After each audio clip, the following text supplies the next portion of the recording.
The Ickabog by JK Rowling. Chapter 1.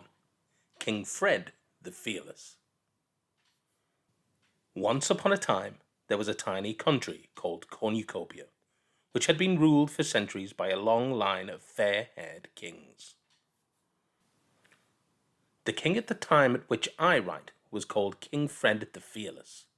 He'd announced the fearless bit himself on the morning of his coronation, partly because it sounded nice with Fred, but also because he'd once managed to catch and kill a wasp all by himself, if you didn't count 5 footmen and the boot boy.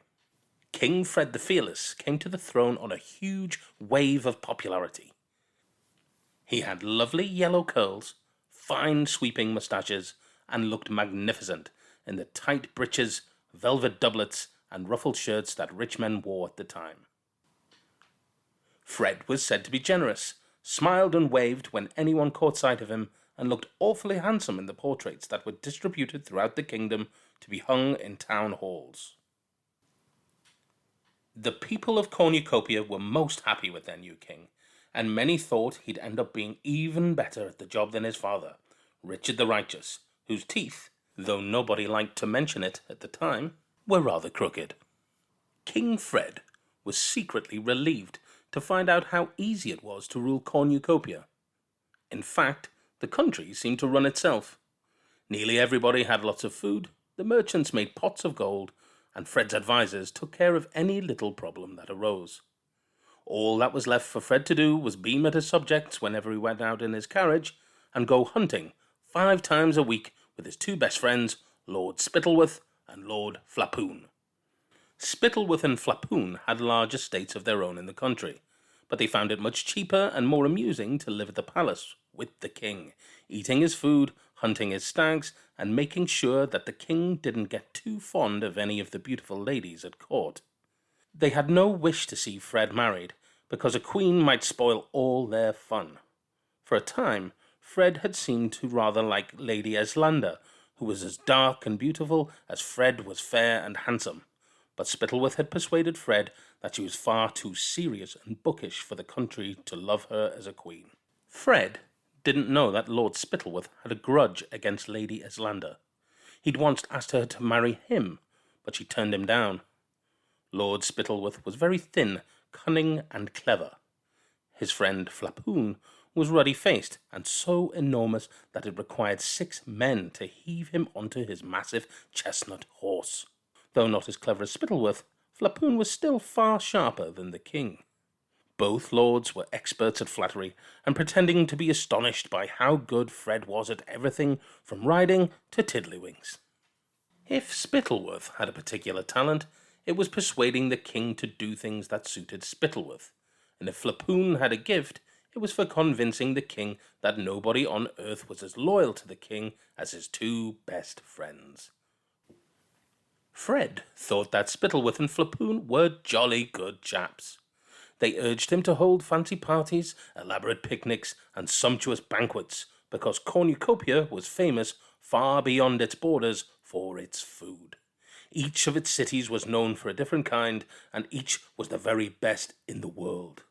The capital of Cornucopia, Chouville, lay in the south of the country, and was surrounded by acres of orchards, fields of shimmering golden wheat, and emerald green grass, on which pure white dairy cows grazed.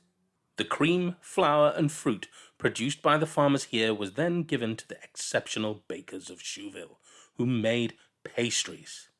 Think, if you please, of the most delicious cake or biscuit you have ever tasted. Well, let me tell you, they'd have been downright ashamed to serve them in that Chouville. Unless a grown man's eyes filled with tears of pleasure as he bit into a Chouville pastry, it was deemed a failure and never made again.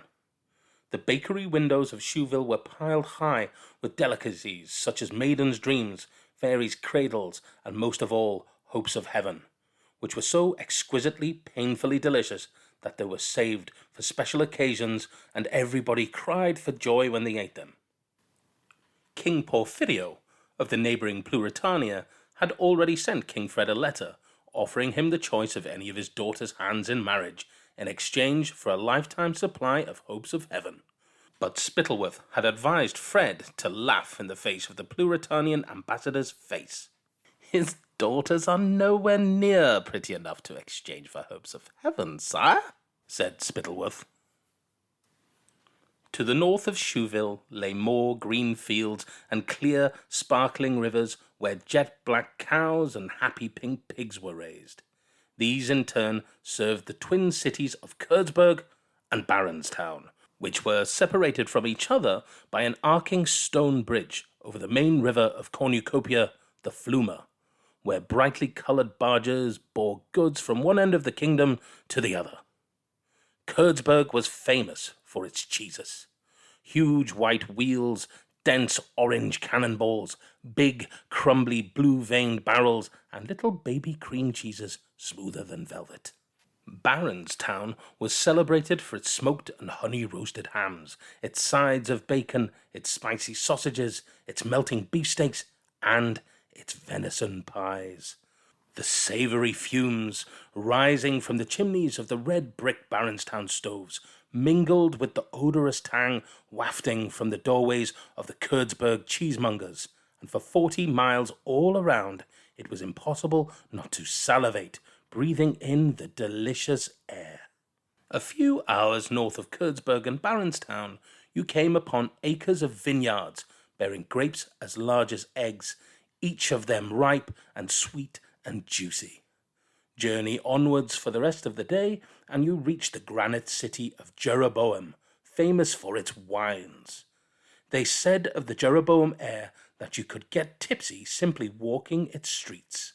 The best vintages changed hands for thousands upon thousands of gold coins, and the Jeroboam wine merchants were some of the richest men in the kingdom.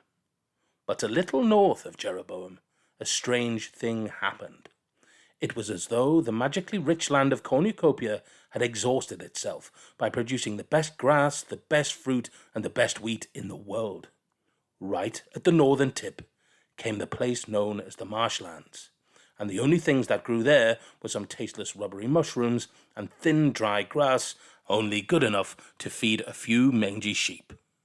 The marshlanders who tended the sheep didn't have the sleek, well-rounded, well-dressed appearance of the citizens of Jeroboam, Baronstown, Kurdsburg, or Shoeville. They were gaunt and ragged. Their poorly nourished sheep never fetched very good prices, either in Cornucopia or abroad, so very few marshlanders ever got to taste the delights of cornucopian wine, cheese, beef, or pastries. The most common dish in the marshlands was a greasy mutton broth, made of those sheep who were too old to sell. The rest of Cornucopia found the marshlanders an odd bunch, surly, dirty, and ill-tempered.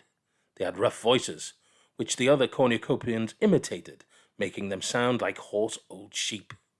Jokes were made about their manners and their simplicity.